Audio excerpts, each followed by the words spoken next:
and be Ryan the Great, and today we are talking the NBA regular season, guys. We obviously have the playoffs going on, and I'll probably be talking about the Sixers pretty soon because they are, at the time of this video, the Sixers are down 1-0 in the series. So we'll see tonight if they are going to either tie the series or go down 2-0. So we'll be talking about the series in a little bit. But now we're going to talk about the NBA regular season, my award winners for the season.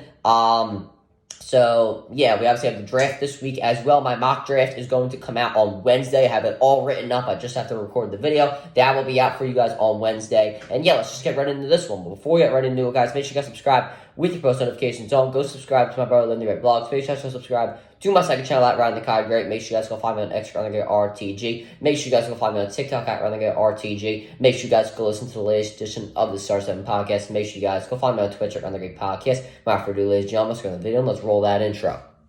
Won't be Ryan the Great, and today it'll be intercepted! The defensive line. What the hell are you doing? No effort whatsoever when it came to the defense. That he is 0 for 2 today. Come on, Stotty. Stop! Stop! Stop! Stop! Red flag! First pitch! Bring him in! Braxton! Stop! Woo! Bring that!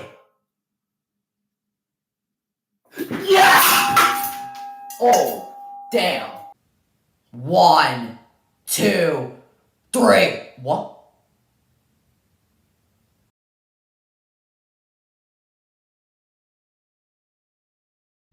Alright, let's get into the video. So, starting off with my most improved player of the year, that is going to be the Sixers' Tyrese Maxey. First off, Maxey's the only all-star out of Albert Sengun and Kobe White. Now, don't get me wrong. Sengun and White did play very good this year, but they really exploded in the second half of the year. Sengun had a half-decent year, averaging 21 points per game. Kobe White had a pretty good year as well. I think he's a future all-star, just in my opinion. I was really high on him coming out of the draft, but when you're talking about most improved player this year, you got to give it to Tyrese Maxey. Maxey was incredible for the entire year, had his career best in points, rebounds, assists, steals, and blocks. His defense has been a lot better on the perimeter under Nick Nurse. He's also gotten more of a chance to have a bigger role on this team without James Harden being in Philadelphia. Has also had 3 50-point performances this season, with his top performance, 52 points, tying for 9th most points scored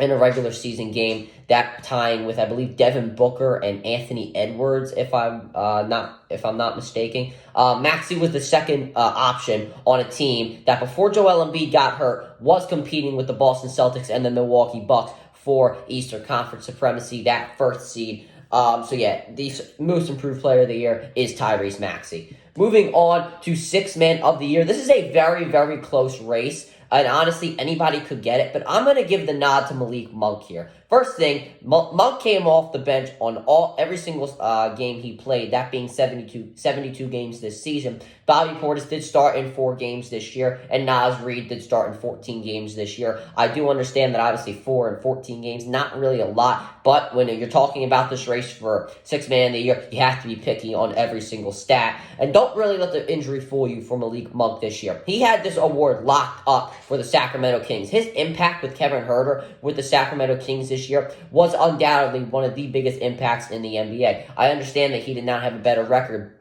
on his team than Naz Reid and Bobby Portis, but you can't necessarily hold that against him because he obviously was not the first option and coming off the bench for his team. Once again, he got this award locked up before injury, and now it's obviously became more close of a race. I actually think the injury kind of helps him a little bit because when, voters are going to be thinking, okay, impact on the team. Well, the Kings really slipped away from their competition ever since he got injured. So he obviously has a greater impact on the team than these other guys do. Bobby Portis, while only starting 4 games this year, did pretty well while starting in those games. Naz Reid, in those 14 games that he did start, averaged 17 points per game. while off the bench only averaged 13 points per game. So I think that would help you give the nod to Malik Monk for Sixth Man of the Year. Defensive Player of the Year, I'm going to give this one to Rudy Gobert. I understand the popular pick is to go with Victor Wembanyama, but Rudy Gobert, while not getting 3.6 blocks a game while Victor Wembanyama does, I believe that his defensive presence has been the greatest in the NBA this year.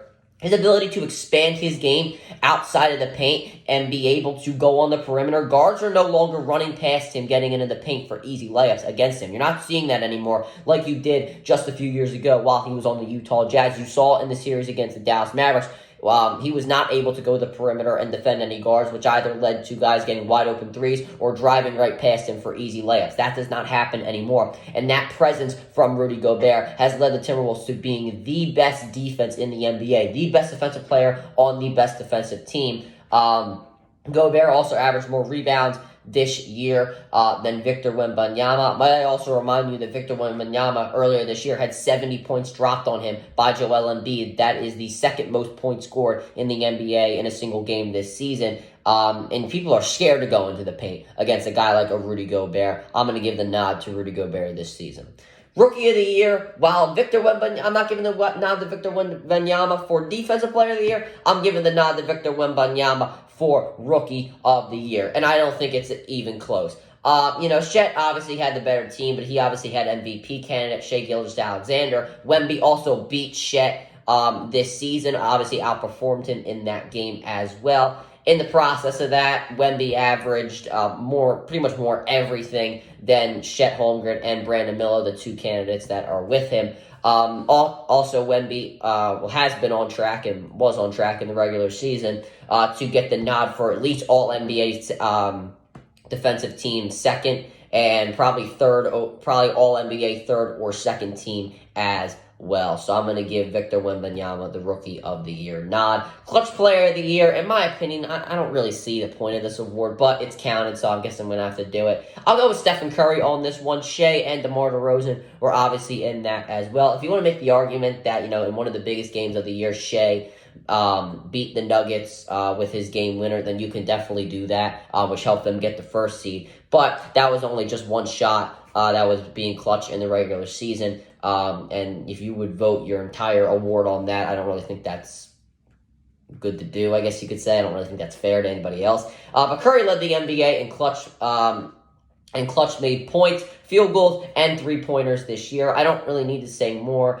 These other guys have made clutch buckets like DeRozan and Shai Gilgeous-Alexander, but I am going to give the nod to Stephen Curry. Coach of the Year, listen, a lot of people want to give it to the Thunder coach, Mark, I can't say his name. And then what do you call it? Who's the other candidate?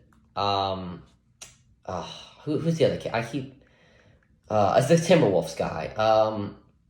What's his name again? I don't have it written down. Finch. I knew it was Chris. I just forgot his last name. Chris Finch. Listen, I think that, obviously these guys have had a lot more talent on their team, but when you're looking at Coach of the Year, you don't always want to go with the coach that had the best record or the most flashiest team or, the team that averaged the most points and yada, yada, yada. I think you want to go with the coach that has, really elevated his team to their maximum potential. And that is what I think Jamal Mosley has done this season. Mosley has taken a team that we didn't even know if they were going to be making the playoffs. We thought they could be a play-in team, maybe sneak their way in as a 7th or 8th seed, and, go out in the first round. But the Orlando Magic have a chance to get to the second round here in the, in these NBA playoffs. While I don't think they would end up beating the Boston Celtics, a second round appearance for the Orlando Magic would definitely be a success, and I think a lot of people's eyes. He's taken Paolo Banchero, turned him into a star. Franz Wagner has turned into one of the most underrated players in the NBA this year. He's really turned Jalen Suggs' career around. He's become a very good perimeter defender.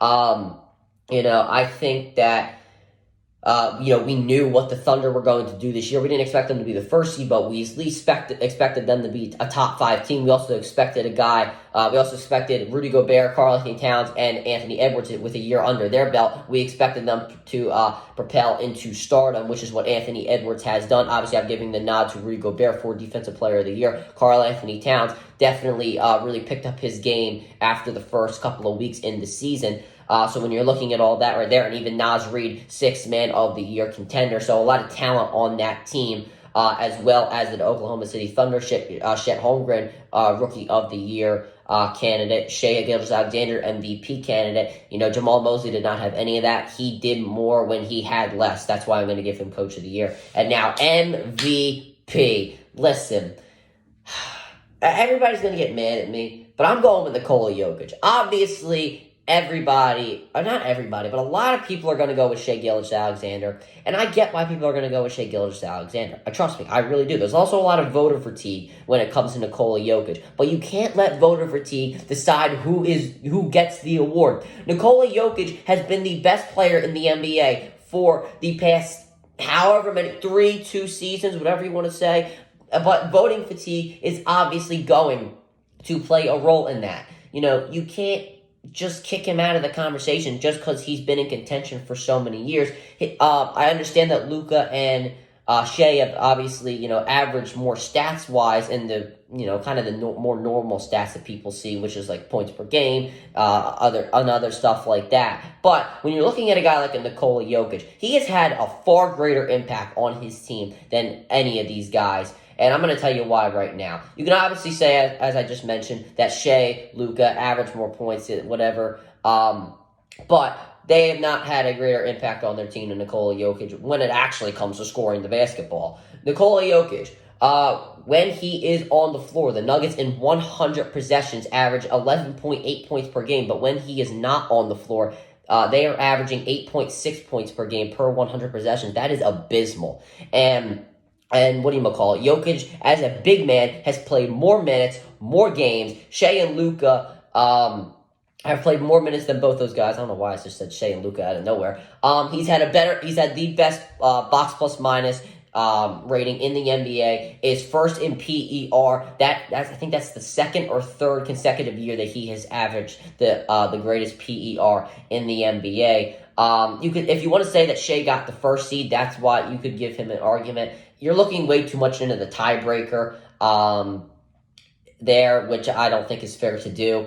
If you're looking at the MVP is most valuable player, not the most valuable scorer. So I think Nikola Jokic is the MVP, pretty much based off of his impact on his team. Also, Jokic has been doing the same thing, almost averaging a triple-double for the past couple of years now. Jokic is just so expected to do this. But he is definitely the MVP this year. That'll do it for this video, guys. Make sure you guys subscribe with the post notifications on. Go subscribe to my brother in the Great Vlogs. Make sure you guys go subscribe to my second channel at Ryan the Cod Great. Make sure you guys go follow me on Extra on the Get RTG. Make sure you guys go follow me on TikTok at Ryan the Get RTG. Make sure you guys go listen to the latest edition of the Star 7 podcast. Make sure you guys go follow me on Twitter at Ryan the Great Podcast. And as always, Ryan the Great out.